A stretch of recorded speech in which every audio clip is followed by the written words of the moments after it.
What's up everybody, I'm Byron, this is ETA Wheels, and we're here to talk about battery type. In this video, we're going to go into different types of batteries being used within the PEV space. We're going to talk about why you may want to choose one cell over the other. We're going to talk about some of the limitations of each of the different types of cells. We're also going to go over safety considerations if you decide to build a battery pack at home, for example, storage considerations for each type of cell, how you should store it. Basically, we've got a lot of info. As you guys know who've been following the channel for a while, I don't always take the time to write a script. In this case, I wrote a 15-page script. So if I do look off to the side, it's just because I'm reading the script. All right? We have a lot of information to cover, and I'm going to break this down as simply as I can. This is not going to be an in-depth on each type of battery. This is just going to be a general overview. And the purpose of this is going to be to give you guys at home a better understanding of what it is that you're buying. A lot of people get very confused. You know, they talk about Molicel versus LifePo versus this versus that. And I'm just going to kind of hopefully peel back the veil a little bit and maybe even give you guys some additional points that you hadn't considered so you can continue your research and make the best possible decision for your project. I will also include down in the description below some different resources where you can get some more information regarding this.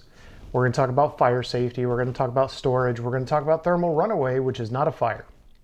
Very important that you understand that. So let's get to it. Welcome to our entry-level battery guide to understanding battery technology for personal electric vehicles. In this guide, we will cover important safety considerations, explore the most common battery cell types used in PEVs. By PEV, I'm going to go ahead and define it as electric skateboards. I'm going to define it as scooters, anything that would count, UCs for example, anything that counts as a personal electric vehicle.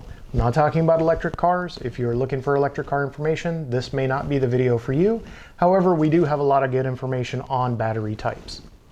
Make a decision, an informed decision, at home on what different types of battery cells you want to order, why, and maybe some of the different environmental restrictions that may choose you to go one direction or the other. If you guys are interested in this and you want to see more videos like this, drop me a little comment down below and just go ahead, let me know what you think. Let me know where I can improve. Let's get it. We're going to explore the most common battery cell types, discuss their configurations, limitations, and provide battery storage guidelines for optimal performance and longevity. The first part of this, we're going to get into safety, okay? If you're building a battery at home, what do you need to take into consideration? This is stuff that people may have never thought about. I myself have never built a battery pack in a big enough quantity to power an electric skateboard. We're going to be changing that in the future as we go on. But for right now, this is where you need to start, right? These are your basic safety guidelines. Safety is paramount when dealing with battery technology. This has to do with the stored potential of energy. Okay, some of these batteries can discharge very rapidly and they produce a lot of heat, and that heat can lead to a runaway exothermic reaction. Some people may call it a fire, but I just prefer to think of it as a chain of events that you could have stopped. Don't be that guy. When building batteries at home, it is crucial to follow the best practices and safety guidelines. Here's a few tips. Insulate and wire batteries correctly. Prioritize safety over performance, okay? So for you guys that are at home and you're looking at building your first couple battery packs, or maybe you're an experienced builder, right? You probably already know this. But for you guys that are out there that have never been down this rabbit hole, you can get more performance out of a custom built battery pack, but you should also prioritize safety over the ultimate top speed. Different people may have different priorities and different experiences.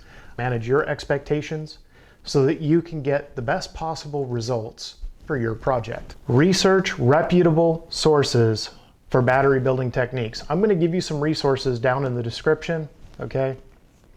If you're going off of a how-to guide on YouTube, that's a great idea to give you a good understanding of the concept, but I would recommend that you continue to do your own research. Don't be scared. By all means, dive in and try it. But I'm going to caution you that not all sources of information are the same. And I hate to say it, but a lot of the stuff that I've seen on Reddit, there's some good stuff, there's some shit. At the end, only you have the intelligence to sort what's good and bad. Hopefully some of the stuff you'll pick up in this video will help you. But at the end of the day, it is the responsibility of the person building the battery pack to do his own research. This means you. May not be in the military anymore, but I could still take a motherfucker down at 1,000 yards with a knife hand. When building batteries at home, it's crucial to follow the best practices and safety guidelines. Here's a few tips. Insulate and wire the batteries correctly, prioritizing safety over performance. Once again, you're gonna hear this repeated throughout the video because I think this is something a lot of people sometimes don't understand. So if you're just kind of casually skipping through the video, hopefully you'll catch it during one of these times I repeat that very same statement. Safety, to me, is the most crucial part of this. Performance is good too, but if it's not reliable and it's unstable, probably don't want to store this fucking thing in your closet at home. You get what I'm saying? Charging safety. This is a big one. I see this pop up in all of the different e-skate groups I'm in, everywhere. I see this discussed everywhere, and I feel that this is something people need to understand, right? I know the safety stuff is boring, but I feel it has to be put out there, especially if this is your first electric skateboard or PEV device that you're purchasing, or if you're gonna really go down a rabbit hole and just build your own. Charging safety. Charging your PEV battery safely is essential to prevent accidents and to maximize your battery life. Follow these general guidelines. And these are general guidelines. There are different battery cell types that have different handling characteristics, and we'll get into those when we talk about the different battery types. Chargers recommended by the manufacturer for your specific battery type. If you have one type of battery, don't just grab another battery charger that's intended for a totally different type of cell and expect it to have good results. Know what you're buying and save yourself some cash by only buying what you need and nothing that you don't. Always avoid overcharging or charging in extreme temperatures. This includes extreme heat and extreme cold, right? Some of you guys are living in some very cold areas. We're also going to get into storage for you guys that are, like up in Canada and other areas where it's, cold and you can only ride a couple months out of the year. Battery management systems. Charging safety.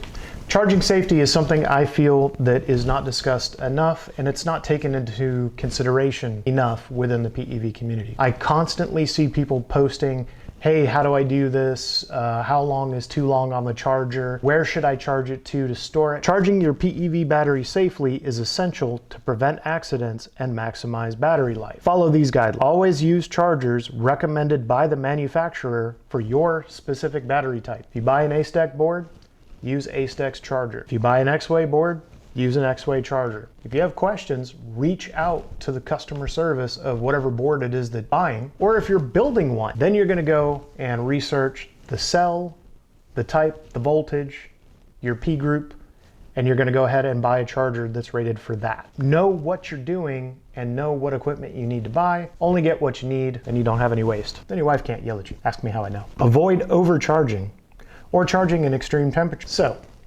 don't leave it on the battery charger overnight. If it's only gonna take 3 hours to charge it, try not to go to bed. Try not to overcharge it, actually cause damage to the batteries and to the battery packs, and you can reduce the overall longevity of your battery pack. Be careful about the temperature conditions in which you choose to charge it. Bring it inside. Let the battery and the board come down to whatever the ambient temperature is of the room, and then begin charging it. So for example, when I lived in Abu Dhabi, I would bring my board inside and I would let it sit there for about an hour to an hour and a half. Then I would plug it in to charge it. And if I ended up going to bed before it got to 100%, I would simply disconnect the charger. As soon as I wake up in the morning, reconnect the charger and just go about your day. It's not the most convenient, but it's a very crucial thing until manufacturers develop chargers that are smart and have automatic off. And there are some of those brands on the market. You can go ahead and find them. However, I would like to see manufacturers, especially like A-Stack, you guys are phenomenal. B1, you guys build a fantastic board. I would like to see you guys incorporate some of these and just come up with an overall safer product. Just my little 2 cents here. Regularly inspect your charging equipment for any signs of damage or malfunctions. Okay, this is a universal rule and it's very critical. You may sometimes over a period of time, you may not even realize it. You could have some of the wires that are chafing. You can have all types of different things, right? So my general rule is I look at the charging cable before I plug it in. I look at the power cable to the charger, make sure that there's no issues with it. You know, make sure there's not a big layer of dust building up in the cooling fan that may or may not be inside your charger. And that way, you always get the best possible result with the maximum level of safety. Now we're going to talk about battery management systems. And this is something that to me, I see all kinds of different opinions on. Battery management systems are crucial to safety. They are also crucial to properly maintaining a battery pack. You should consider the following. Make sure that the BMS you're installing in your battery pack is compatible with the battery pack and cell type and voltage that you are installing it on. Should go without saying, but you never know. There's somebody out there somewhere that's thinking they're all the same. Okay? They're not. The best possible BMS, in my opinion, is one that monitors voltage, temperature, and current. Energy protection mechanisms such as overvoltage and undervoltage protections. So basically, you can't overcharge it, and if you get down to a certain point, there is a minimum threshold of safety for each cell. And if you drop the cell voltage below that level, that you could end up damaging the battery cell, or worse, having a thermal runaway event. And that's just not where you want to be, right? So having a battery management system that's capable of monitoring each group for over and under voltage is a very good thing. It will also help you to have a more balanced battery pack so that you're using the power or the energy potential within that battery pack. And the same applies when you recharge the battery. There are some people that don't monitor the discharge side of a BMS. Look, at the end of the day, take these concepts that you're learning in this video, do your own research and make your own decision. Because at the end of the day, it's your safety. That's what this is about. Now we're gonna get into one of my personal favorites, fire! How do you put out a lithium battery fire at home? If it happens, you need to prioritize your personal safety over your house. What do I mean by this? If possible, recharge your PEV as close to an outside door as you can. If you have the opportunity to catch a battery fire as it's beginning or a thermal runaway event as it's beginning, you can just shuck that thing outside into the grass and you don't have to worry about it. When Class D fires do start going, there's not a whole lot you can do to put them out. You have to use a Class D fire extinguisher. There are a number of different types. However, the most efficient one is a copper-based fire extinguisher. You can find them out there in the world. You can even find them on Amazon. They're expensive, but on the off chance that you need to use it, it's a very good thing. Over the years, I've seen Nomex blankets and Nomex boxes for recharging your electric skateboards. I've seen people use those. I've seen people test them. My personal opinion is that if you can charge, the closer to your front door you can charge this thing, the better off you are. If you have to, you can just kick it outside. I would rather hear that somebody threw their e-skate in their front yard and didn't have a problem with the house other than maybe some minor smoke damage. I would much rather hear something like that versus some of the different ways that it can absolutely catastrophically go sideways. So be safe. Know what you're doing. These things are dangerous, okay? Hopefully you knew that when you bought this. If not, well, you know it now. Battery storage. These are general guidelines. We'll be getting more specific as we get into each segment on each cell type, okay? Proper storage is crucial for maintaining battery performance and longevity. Before long-term storage, discharge the battery packs to approximately 60%. Depending on your battery type, this will be 3.7 to 3.8 volts per cell, okay? Store the batteries in a cool, dry place away from direct sunlight. If you live in a humid area such as Hawaii or the Middle East. If you can, hopefully you have access to a dehumidifier. When you're storing your batteries, this is a very good idea. It will just help the overall longevity of the battery. You can also use desiccant bags. There's a number of different strategies to get there. I'm just giving you a couple right off the top of my dome. Avoid storing batteries near flammable materials or in excessively hot or cold environments. If you're in Canada, don't put the thing in an unheated garage. I mean, it should go without saying, but just in case it doesn't, there you go, right? It's just like your puppy. You want to let that thing indoors and have it, comfortable. If you're not comfortable, it's not comfortable. Let your PEVs inside, right? Give them treats. Little scratch into the ear. These safety considerations and guidelines will help ensure the safe and optimal use of your PEV batteries, okay? Remember, always prioritize safety, follow manufacturer guidelines for your specific battery type. Building batteries at home. All right, so now we're gonna get into battery cell types. This is gonna be the longest leg of this particular video.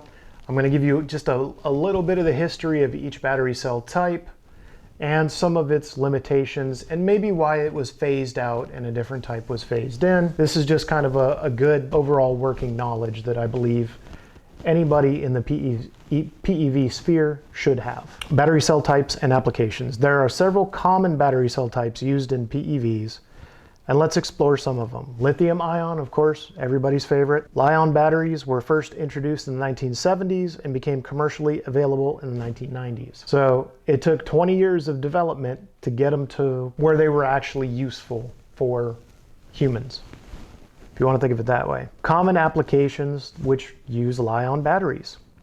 Smartphones, laptops, tablets, and EVs, right? And some anecdotal information here for you. Li-ion batteries offer high energy density, longer lifespan, and faster charging times compared to other battery types. However, they can be more expensive. NiMH, or nickel metal hydride batteries. Nickel metal hydride batteries were developed in the 1980s as an improvement over NiCad, or nickel cadmium batteries. Common applications. NiMH are commonly used in digital cameras, toys, hybrid electric vehicles. Some anecdotal information: NiMH have a higher energy density than NiCad and are more environmentally friendly. However, they have a lower energy density when compared to Li-ion batteries. Lead acid batteries, yield classic, right? Everybody should be familiar with these. Lead acid batteries have been in use since the 1850s, and they are one of the oldest types of rechargeable batteries. Common applications. Lead acid batteries are used in automotive vehicles, UPS power supplies, that's uninterrupted power supply, and off-grid solar systems. Hats off to you guys. You guys are awesome. Lead acid batteries are relatively inexpensive, but they have a lower energy density and a shorter lifespan when compared to Li-ion batteries. Solid-state batteries. Now we're starting to get into some of the future. Solid-state batteries are a newer technology that is still in the development and commercialization phase.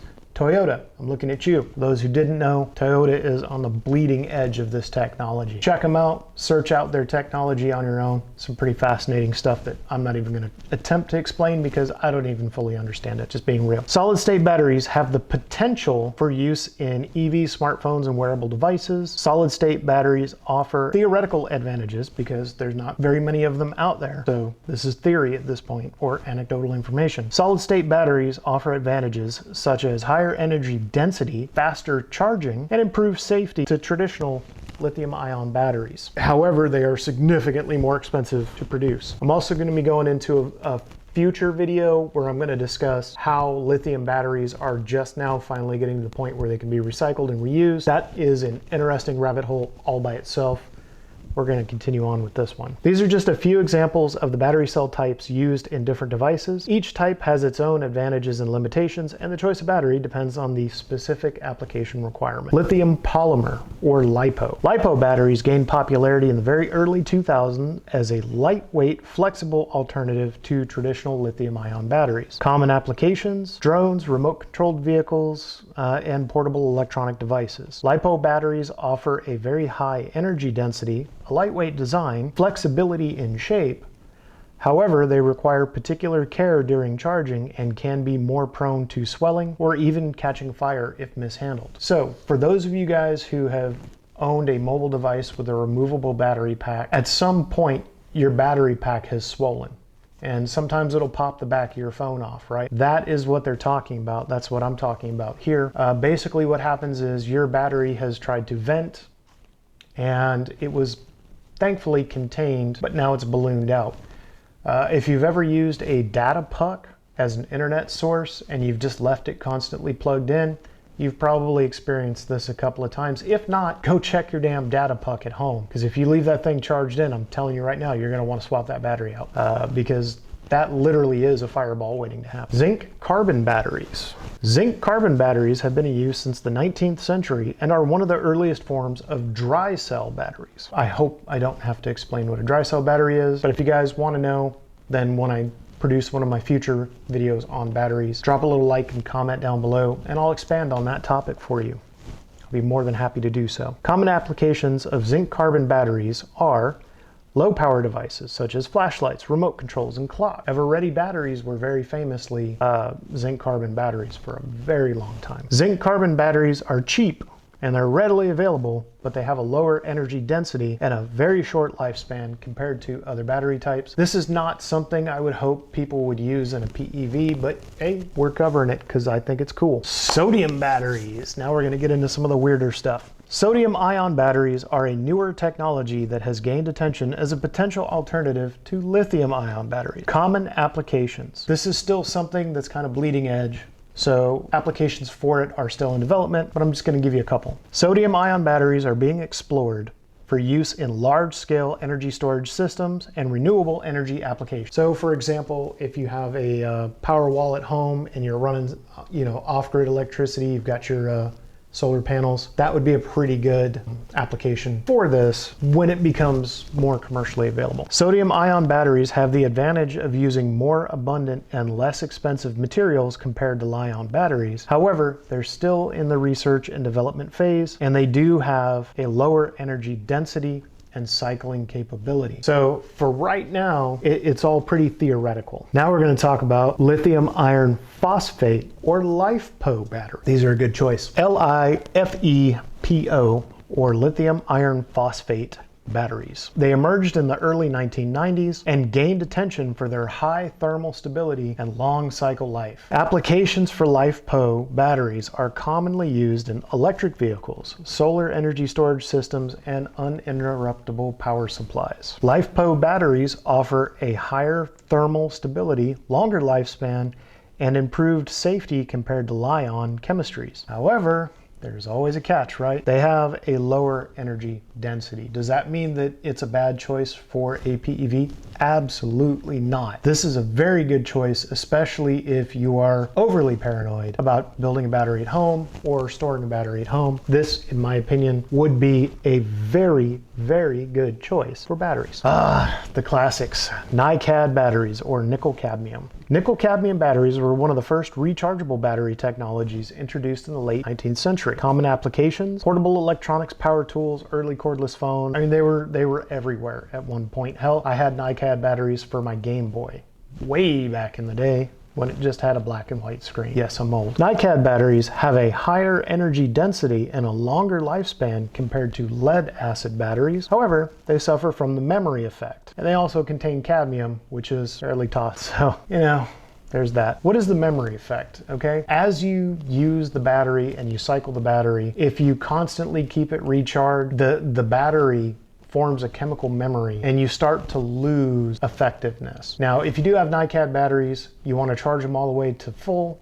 and then you want to discharge them and then keep recharging them that way. If you recharge the thing at 50% constantly, it's going to have a much shorter lifespan. That's just what it is. You can Google battery life memory. There's way more information out there than I unfortunately have time to deal with in this particular video.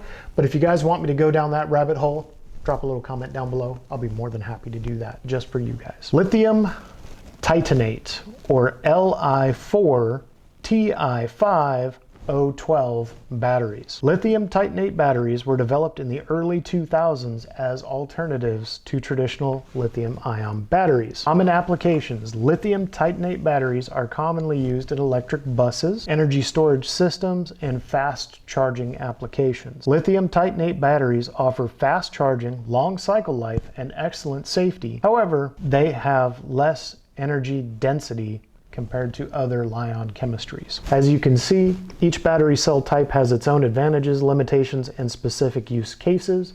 It's important to consider these factors such as energy density, lifespan, cost, and safety to choose the most suitable battery for your particular application. Me personally, I like the LiFePO. To give you a little kind of a primer for some of the other batteries that are out there. New battery technologies. As technology advances, researchers and engineers are constantly exploring new battery technologies to improve energy storage. Here's a few examples of some of the emerging technologies. This is the bleeding edge, right? Solid state batteries. Solid state batteries to replace liquid or gel electrolyte found in traditional lithium ion batteries with a solid electrolyte. What that means is if you were to cut the battery open, you wouldn't have a liquid in there like you would with a Li-ion battery. This means that you're going to have a theoretically more temperature stable, energy stable, and life cycle stable battery. And this would also mean that it would be much more reusable with our current technology. So you could recycle these. These batteries, I think, are going to be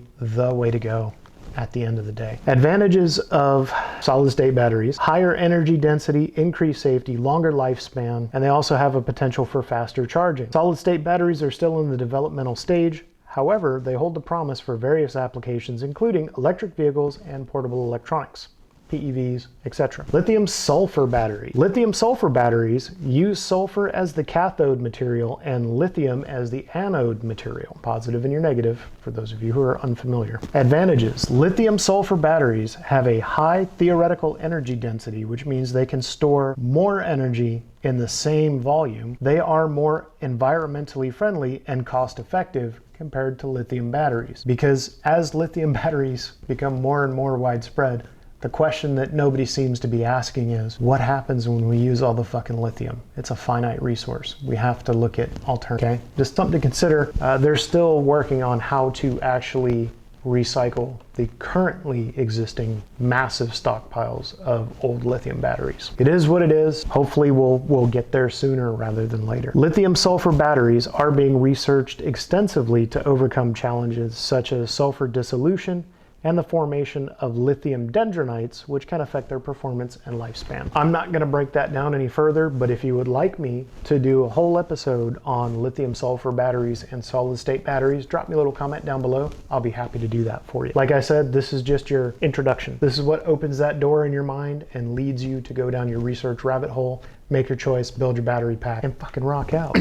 Additional considerations for battery storage. There's a couple of these that are pretty fucking crucial that I feel a lot of people don't know. When it comes to storing batteries, there are a few important considerations to keep in mind. Temperature. This should be a no-brainer, but just in case, batteries should be stored in a cool and dry environment to prevent degradation and prolong their life. Extreme temperatures, both hot and cold, can negatively impact battery performance and may even cause permanent damage. State of charge. It is recommended to store batteries at a partial state of charge, typically around 40 to 60%. Storing batteries at full charge or completely empty for extended periods can lead to capacity loss. This means your battery doesn't put out as much go juice for as long as it used to. In other words, if you're gonna park this thing for like a month or two, run it down. I have done in the past is I've actually put a brick under my board, set the cruise control, and just let the battery run down. That's when I couldn't actually just take it out and ride it. I've done this several times. I recommend that you guys do this as well. Canada, I'm looking at you. European Union, I'm looking at you. Anywhere in New York, anywhere up north in the United States, anywhere that it gets cold and snowy and nasty, and you know that you're gonna put your PEV up for the year, that's where you should look at doing that. Bust that thing out once every couple weeks, check the charge. It needs a little bit to get back up to 60%. Put a little charge in it, man. Get it back up to where it needs to be, put it back in the closet, continue on, and you will have a fully functional, very healthy battery pack for your spring riding season. That is what this is all about. Getting you out and keeping you out while you ride. If storing the batteries for a really long time, in other words, winter, right? 3, 4, 5 months, 6 months or more, make sure you check the state of the charge periodically and recharge it, because even though you left that thing at 60%, doesn't mean it's gonna stay at 60%, even if you don't even turn it on. This happens, this is normal, there's nothing you can do about it. Urban legends and misconceptions. There are several urban legends and misconceptions surrounding battery. Go ahead and debunk some of them. The memory effect. The memory effect is often associated with older nickel-cadmium batteries, and it's true. It refers to the decrease in battery capacity when it is repeatedly charged without being fully discharged. Back to my comments I made earlier in the video. Most modern rechargeable batteries, such as Li-ion, do not have a memory effect. They can be charged at any time without affecting their overall capacity. If you're like me and you're a dinosaur and you grew up in the nickel metal cadmium battery age, you got to put this in your mind. Lithium batteries are different. This is one of the major advantages of lithium batteries compared to nickel cadmium. Overcharging. It is commonly believed that leaving batteries plugged in or overcharging them can cause damage or reduce their lifespan. Modern battery chargers, and I'm gonna throw this out there as a caveat. A lot of us are buying our boards from the Chinese market, and they're not always known for their optimal safety. You're buying from somebody like X-Way or B1 or Acetec, any of the, even Meepo, they tend to take safety very seriously, and thus they have safer chargers compared to many of the AliExpress options that people have chosen in the past. We don't kink shame here. If that was you, maybe you should look at getting a more advanced or a better charger. Throwing it out there, right? Modern battery chargers and devices are designed with built-in safeguards to prevent overcharging. Your BMS is a very crucial component of that, as I mentioned in the BMS section. Once a battery reaches full charge, the charging process stops or switches to a trickle charge. Not every manufacturer has incorporated this, and in fact, it's actually rarer than you think it is. I can tell you very surely that the B1 board, I had the B1 Hercules, it absolutely had that feature. It would also balance the cells. Very nice charger. My Acetec one did the same. Freezing a battery. Remember when I mentioned environmental conditions? Some people believe that freezing a battery can restore its performance or extend its lifespan. Don't do this. Don't do this. We're not in the 1990s. You're not trying to bring life back into your Game Boy for an extra 5 minutes. Just don't. Especially don't do this with lithium batteries. My God. Freezing a battery is not recommended as it can cause irreversible damage to the battery's internal structure and component. Batteries should be stored at a cool temperature, but not frozen. Future Technologies Conclusion and Resource Pages. Yeah, I know, I read the title. I don't care. Future battery technologies. The field of battery technology is constantly evolving, and researchers are exploring various avenues for future advancements. Some areas of focus include lithium air batteries. These are freaking cool. Lithium air batteries have the potential for extremely high energy density as they use oxygen from the air as a cathode material. However, there are significant technical challenges to overcome, such as controlling reactions with oxygen and preventing degradation of the lithium anode. These are probably not going to be on a shelf tomorrow. Sodium-ion batteries, which I think are really cool. Sodium-ion batteries are being explored as an alternative to Li-ion batteries, as sodium is more abundant and less expensive. They're still working on a commercially viable alternative. So this is just in the research stage right now, okay? Batteries are an integral part of our modern lives. They power our portable electronics, electric vehicles, and renewable energy storage systems. As technology advances, we can expect to see improvements in battery capacity, charging speed, and safety. It is important to consider safety guidelines, follow the proper steps and storage practices, and stay informed about the latest developments in battery technology. Hopefully you guys have gotten some good info out of this video. If you have, give me a like, give me a thumbs up, give me a thumbs down. Tell me what I can improve. And tell me what you would like to see next, because this channel is all about you guys, while minimizing the environmental impact. Guys, especially on the environmental impact, that is a serious thing, especially with these lithium batteries. Lithium is, it's some pretty reactive stuff, and it's something that you just don't want out in the wild, especially in your water systems, especially if you've ever seen lithium and water react. It's quite spectacular. Don't recommend it, but here we are. Some resources, so you can continue this yourself. Batteryuniversity.com is actually a very good website. A lot of good information about the different types, different applications, new technology, old technology, everything you ever wanted to know about batteries. You can find a great deal of that information there. U.S. Department of Energy, energy storage. That's energy.gov/energy storage. These resources offer in-depth information on technology, safety guidelines, and industry standards. Please note that the provided information is a summary, and for comprehensive details, it is advisable to refer to the respective resources. So we've reached the end of this segment on different types of batteries. If you guys are liking this, we're gonna make some more of these videos. I'm gonna be going down the rabbit hole and deep diving some of these different battery technologies, such as the sodium ion and solid state batteries, in future episodes. Let me know what you think.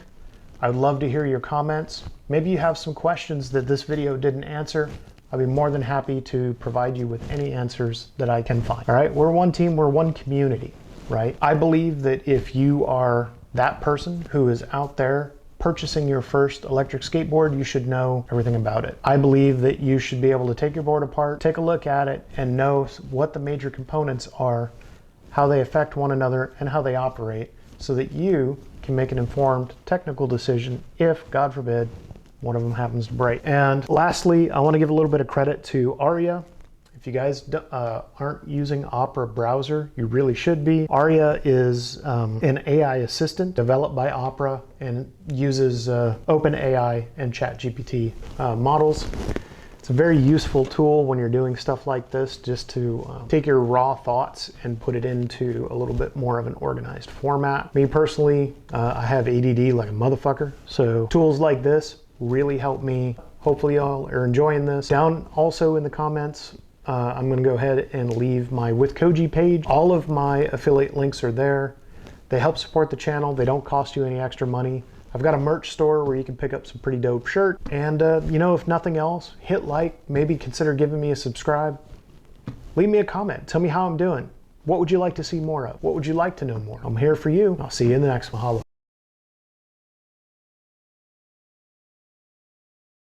Can't read my fucking script. This'll all be edited, maybe in the outtakes. Hey, outtakes are cool. Son of a beeswax. I'm looking for alternative ways to avoid swearing, because hopefully I'm gonna get monetized soon.